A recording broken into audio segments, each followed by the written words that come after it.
তৃষ্ণার রান্নাঘরে অবশ্য সিম্পল রান্নাই হয় আর ঘরোয়া মশলা দিয়েই হয়। ছিলে বাটা, কোনো ঝুট ঝামেলা থাকে না, একদম ছিলে বাটা মশলা দিয়ে আমি আপনাদের বানিয়ে দেখাচ্ছি। নমস্কার বন্ধুরা, তৃষ্ণার রান্নাঘরে আপনাদের সকলকে স্বাগত। প্রায় অনেক দিন পর আবারও ফিরে এলাম আপনাদের কাছে। আজকে আমি বানিয়ে দেখাবো পটল চিংড়ি। এই যে এখানে পটলগুলো কেটে নিয়েছি, কয়েকটা আলুও কেটে নিয়েছি, এখানে চিংড়ি মাছও আমি হালকা করে ভেজে রেখে দিয়েছি। তাই কড়াই এবারে দিয়ে দিলাম সর্ষের তেল।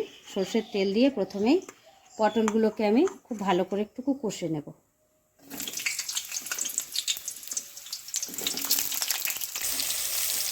এই দেখুন বন্ধুরা, পটলগুলো খুব সুন্দর বাদামি কালার করে ভাজা হয়ে গেছে।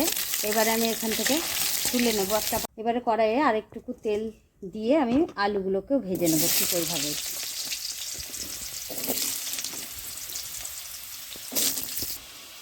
আলুগুলো ভাজা হয়ে গেছে, এবার আমি আলুগুলো সব তুলে নেব।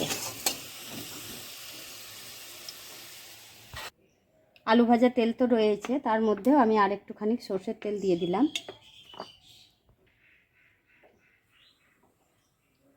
তেলটা গরম হতে দিয়ে দিচ্ছি দুটো মুখ ফাটানো এলাচ, লবঙ্গ আর দারচিনি ফোড়ন দিচ্ছি, সোমবারা, একটা শুকনো লঙ্কা আর কতগুলো পেঁয়াজ। এখানে আমি দুটো পেঁয়াজ কেটে রেখেছিলাম। দেখুন বন্ধুরা, পেঁয়াজটা ভাজা হয়ে গেছে। এখানে একটা টমেটো টুকরো করে রেখেছি, এটা দিয়ে দিচ্ছি। টমেটোটা দেওয়া হয়ে গেছে, এখানে দিয়ে দিচ্ছি 1 চামচ আদা, কাঁচা লঙ্কা আর রসুন বাটা। দিয়ে দিলাম একটা তেজপাতা, 2 চামচ ধনে গুঁড়ো, এই ছোটো চামচ, 1 চামচ জিরে গুঁড়ো, 1 চামচ শুকনো লঙ্কা গুঁড়ো। এবারে এটাকে আমি খুব ভালোভাবে কষিয়ে নেব। 1 চামচ হলুদের গুঁড়ো, হলুদটা অবশ্য কালার অনুযায়ী দিতে হবে। এই দেখুন বন্ধুরা, মশলাটা আমার কষা হয়ে গেছে, কড়াই তলায় লেগেও গেছে একটু একটু। আর যেহেতু আমি এটা অল্প তেল দিয়ে করছি, তাই তেলটাও পাশে পাশে ছেড়েছে, হয়তো আপনারা দেখতে পাচ্ছেন না। এবারে আমি এর মধ্যে আলুটা আর পটলটা যেটা কষে রেখেছিলাম সেটা দিয়ে দিচ্ছি।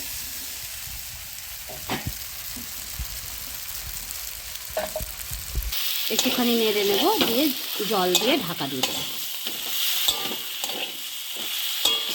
দেখুন কালারটাও কিন্তু খুব সুন্দর হয়েছে, দেখতেও যেমন সুন্দর, খেতেও কিন্তু দারুণ টেস্টি হবে। আপনারা যেন অবশ্যই বানিয়ে খাবেন। এটা একদম সিম্পল রান্না। এবারে দিয়ে দিচ্ছি পরিমাণ মতো জল। জলটা আপনারা যে যেরকম ঝোল খাবেন সেই মতো দিবেন, তবে এই পটল চিংড়িটায় বেশি ঝোল না করাই ভালো, একদম যেন গামাখা মাখা হয়, গ্রেভিটা যেন পটল আলুর গায়ে লেগে থাকে। এবারে এটা 10 মিনিট মতো ঢাকা দিয়ে রাখছি। 10 মিনিট বা হয়তো 12 মিনিটও লাগতে পারে পটল আলুটা সেদ্ধ হওয়ার মতো। ফিরে আসলাম 10 মিনিট পর। এই দেখুন বন্ধুরা, কত সুন্দর দেখতে হয়েছে। এবারে দেখছি সেদ্ধ হয়ে গিয়েছে, তরকারিটা খুব সুন্দরভাবে সেদ্ধ হয়ে গেছে। আলু পটলগুলো ওপর থেকে চিংড়িগুলোকে আমি ভাজা চিংড়িগুলো, কুচো চিংড়িগুলো ছড়িয়ে দিলাম। দেখুন বন্ধুরা, এই রেসিপিটা তাহলে আমি এখানেই শেষ করলাম। আবারও আপনাদের সঙ্গে দেখা হচ্ছে অন্য একটা রেসিপি নিয়ে। ততক্ষণ আপনারা সুস্থ থাকুন, ভালো থাকুন, আনন্দে থাকুন। নমস্কার।